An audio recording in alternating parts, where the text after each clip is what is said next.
Hi friends, ಹಿಂದುಳಿದ ವರ್ಗಗಳ ಕಲ್ಯಾಣ ಇಲಾಖೆಯಿಂದ ಒಂದು ಮಹತ್ವದ ನೋಟಿಫಿಕೇಷನ್ ಆಚೆ ಬಂದಿದೆ. ಸೊ 4/11/2024ರಂದು. ಸೊ ಏನಪ್ಪ ಅಂದರೆ ಭಾರತೀಯ ಸೇನೆ ಅಥವಾ ಇತರ ಯೂನಿಫಾರ್ಮ್ ಸೇವೆ ಅಂತಂದರೆ ಆರ್ಮಿ ಅಥವಾ ಪೊಲೀಸ್ ಇಲಾಖೆ ನೋಡಿ, ಅದರಲ್ಲಿ ಸೇರಬಯಸುವಂತಹ ಕರ್ನಾಟಕ ರಾಜ್ಯದ ಹಿಂದುಳಿದ ವರ್ಗಗಳು ಅಂದರೆ ಪ್ರವರ್ಗ ಕ್ಯಾಟಗರಿ 1, 2A, 3A, 3B ವಿದ್ಯಾರ್ಥಿಗಳ ಅವರು ಇದಕ್ಕೆ ಅಪ್ಲೈ ಮಾಡ್ಬೋದಾಗಿರುತ್ತೆ. ಇದಕ್ಕೆ ಯಾವುದೇ ರೀತಿ ಫೀಸ್ ಇರೋದಿಲ್ಲ. ಓನ್ಲಿ ಬಾಯ್ಸ್ ಮಾತ್ರ, ಬಾಲಕರಿಗೆ ಮಾತ್ರ. ಅರ್ಜಿ ಸಲ್ಲಿಸುವ ಸಾಮಾನ್ಯ ಅರ್ಹತೆಗಳೇನೆಂದರೆ ಅಭ್ಯರ್ಥಿ ಮತ್ತು ಕುಟುಂಬದ ಗರಿಷ್ಠ ವಾರ್ಷಿಕ ಆದಾಯ ಮಿತಿ ಅಂದರೆ ಏನು ಗರಿಷ್ಠ ವಾರ್ಷಿಕ ಆದಾಯ ಅಂತಿದೆಯಲ್ಲ, ಅದು 2.5 ಲಕ್ಷ ಕ್ಯಾಟಗರಿ 1 ಅವ್ರಿಗೆ ಮೀರಿರಬಾರ್ದು. 2A, 3A, 3B ಅವ್ರಿಗೆ 1 ಲಕ್ಷ ಮೀರಿರಬಾರ್ದು ಅನ್ನೋದು ಒಂದು ಸಾಮಾನ್ಯ ಅರ್ಹತೆ. ಹಾಗೆ ಕನಿಷ್ಠ ವಿದ್ಯಾರ್ಹತೆ SLC ಆಗಿರಬೇಕು. ಸರಿ 45ರಷ್ಟು ಅಂಕಗಳನ್ನು ಪಡೆದು ಪಾಸ್ ಆಗಿರಲೇಬೇಕು. ಅಂದರೆ ಪ್ರತಿ ವಿಷಯದಲ್ಲಿ ಕನ್ನಡ, ಇಂಗ್ಲೀಷು, ಸಮಾಜ, ವಿಜ್ಞಾನ ಇದರಲ್ಲಿ 33% ಅಂದರೆ 100ಕ್ಕೆ 33 ಅಂಕಗಳು ತೆಗೆದಿರಬೇಕು. ಶೇಕಡ 40ರಷ್ಟು ಅಂಕಗಳನ್ನು ತೆಗೆದಿರಲೇಬೇಕು. ಹಾಗೆ ವಯೋಮಿತಿ, ಜನ್ಮದಿನಾಂಕ ಮತ್ತು ವಯಸ್ಸು 10ನೇ ತರಗತಿ ಅಂಕಪಟ್ಟಿಯಲ್ಲಿರುವಂತೆ ನವೆಂಬರ್ 22, 2024ಕ್ಕೆ ಅನ್ವಯಿಸುವಂತೆ ಅಭ್ಯರ್ಥಿಯ ವಯಸ್ಸನ್ನು ಪರಿಗಣಿಸಲಾಗುವುದು. ಅಭ್ಯರ್ಥಿಯು 22 ನವೆಂಬರ್ 2004ರಿಂದ 22 ನವೆಂಬರ್ 2007 ನಡುವಿನ ಅವಧಿಯಲ್ಲಿ ಜನಿಸಿರಬೇಕು. ಅಂದರೆ ಸರಾಸರಿ ಏಜು 18 ವರ್ಷದಿಂದ 24 ವರ್ಷ ವಯಸ್ಸಿನ ಒಳಗಾಗಿರಬೇಕು ಅಂತ. ಹಾಗೆ ತರಬೇತಿ ನಡೆಯುವಂಥ ಸ್ಥಳಗಳು ದಕ್ಷಿಣ ಕನ್ನಡ, ಉಡುಪಿ ಮತ್ತು ಉತ್ತರ ಕರ್ನಾಟಕ ಜಿಲ್ಲೆಯಲ್ಲಿ ಮಾತ್ರ ನೀಡಲಾಗುವುದು.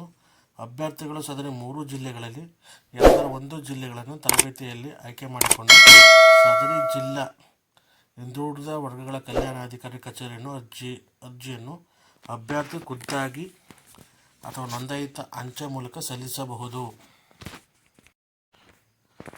ಅಂದರೆ ದಕ್ಷಿಣ ಕನ್ನಡ, ಉಡುಪಿ ಮತ್ತು ಉತ್ತರ ಕರ್ನಾಟಕ ಜಿಲ್ಲೆಯಲ್ಲಿ 3 ಕಡೆಯನ್ನು ಕೂಡ ಕೋಚಿಂಗ್ ಕೊಡ್ತಾರೆ. ಅದರಲ್ಲಿ ವಿದ್ಯಾರ್ಥಿ ಯಾವುದು ಬೇಕೋ ಅದನ್ನು ಸೆಲೆಕ್ಟ್ ಮಾಡಿಕೊಂಡು ಆ ಜಿಲ್ಲೆಯಲ್ಲಿ ಸಂಬಂಧಪಟ್ಟ ಇಲಾಖೆಗೆ ಹೋಗಿ ಅರ್ಜಿಯನ್ನು ಖುದ್ದಾಗಿಯೂ ಕಳಿಸ್ಬಹುದು ಅಥವಾ ಅಂಚೆ ಮೂಲಕನೂ ಕೂಡ ಸಲ್ಲಿಸ್ಬೋದು. ಸೊ ಅರ್ಜಿ ನಮೂನೆ ಎಲ್ಲಿ ಸಿಗುತ್ತಪ್ಪ ಅಂತಂದರೆ ಇಲಾಖೆ ವೆಬ್ಸೈಟಲ್ಲಿ bcwdkarnataka.gov.in ನಾನು ಲಿಂಕ್ ಕೊಟ್ಟಿರ್ತೀನಿ ಕೆಳಗಡೆ. ಸೊ ಡೌನ್ಲೋಡ್ ಮಾಡ್ಕೊಳ್ಳಿ. ಅರ್ಜಿ ಸಲ್ಲಿಸಲು ಕೊನೆಯ ದಿನಾಂಕ ಏನಾಗಿರುತ್ತಪ್ಪ ಅಂದರೆ 22/11/2024 ಸಂಜೆ 5:30 ಒಳಗಡೆ. ಸೊ ಸಹಾಯವಾಣಿಗೆ ಸಂಬಂಧಪಟ್ಟ ಜಿಲ್ಲೆಗಳ ಡೀಟೇಲ್ಸ್ ಕೂಡ ಇಲ್ಲಿ ಕೊಟ್ಟಿದ್ದಾರೆ. ಸೊ ಯಾರ್ಯಾರು ವಿದ್ಯಾರ್ಥಿಗಳು ಸೇರಬೇಕು ಅಂತ ಬಯಸ್ತಿದ್ದೀರೋ ಯೂನಿಫಾರ್ಮ್ ಸರ್ವಿಸ್ ಫ್ರೀ ಕೋಚಿಂಗ್ಗೆ, ಸೊ ಇದನ್ನು ಡೀಟೇಲ್ಸ್ ಕರೆ ಮಾಡಿ ನಾವು ಡೀಟೇಲ್ಸ್ ತೊಗೋಬೋದು. ಸೊ ಅವ್ರ ಸಹಾಯವಾಣಿಗೆ ನೋಡಿ ಟೈಮ್ ಅನೌನ್ಸ್ ಮಾಡಿದ್ದಾರೆ. ಬೆಳಗ್ಗೆ 10ರಿಂದ ಸಂಜೆ 5:30ವರೆಗೆ. ಸಾರ್ವಜನಿಕ ರಜಾ ದಿನಗಳನ್ನು ಹೊರತುಪಡಿಸಿ ಓನ್ಲಿ ವರ್ಕಿಂಗ್ ಡೇಸ್ ಮಾತ್ರ ಆನಲ್ಲಿರುತ್ತೆ. Government holiday ಆನಲ್ಲಿರಲ್ಲ.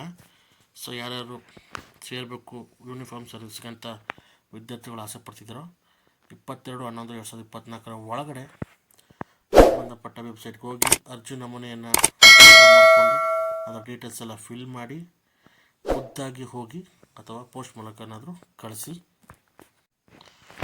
ನೋಡಿ, ಪೋಸ್ಟ್ ಮೂಲಕ ಕಳಿಸ್ಬೇಕಾದಂಥ ಅಂಚೆ ವಿಳಾಸ ಅಥವಾ ಖುದ್ದಾಗಿ ಕೂಡ ಹೋಗ್ಬೋದು. ದಕ್ಷಿಣ ಕನ್ನಡ ಜಿಲ್ಲೆ ತರಬೇತಿ ನೀಡುವ ಜಾಗದಲ್ಲಿ ಆ ಹಿಂದುಳಿದ ವರ್ಗದ ಕಲ್ಯಾಣ ಇಲಾಖೆಯ ಅಡ್ರೆಸ್ ಇದು. ಈ ಉಡುಪಿ ಜಿಲ್ಲೆಯವರು ಈ ಅಡ್ರೆಸ್ಗೆ, ಸೊ ಉತ್ತರ ಕನ್ನಡ ಜಿಲ್ಲೆಯವರು ಈ ಅಡ್ರೆಸ್ಗೆ ನಿಮ್ಮ ಡೀಟೇಲ್ಸನ್ನೆಲ್ಲ ಫಿಲ್ ಮಾಡಿ ಪೋಸ್ಟ್ ಮೂಲಕ ಕಳಿಸ್ಬೋದು. ಇಲ್ಲ ಖುದ್ದಾಗಿ ನೀವು ಹೋಗಿ ಅಲ್ಲಿಗೆ ಕೊಟ್ಬಿಟ್ಟು ಬರಬಹುದು. ಸೊ ಇದನ್ನು ಯೂಸ್ ಮಾಡ್ಕೊಳ್ಳಿ ಅಂತ ಹೇಳ್ತಾ ಇದೇ ಥರ ಹೆಚ್ಚಿನ ಕಂಟೆಂಟ್ಗಳಿಗೋಸ್ಕರ ನಮ್ಮ ಚಾನಲನ್ನು ಸಬ್ಸ್ಕ್ರೈಬ್ ಮಾಡಿ. Thanks for the watching.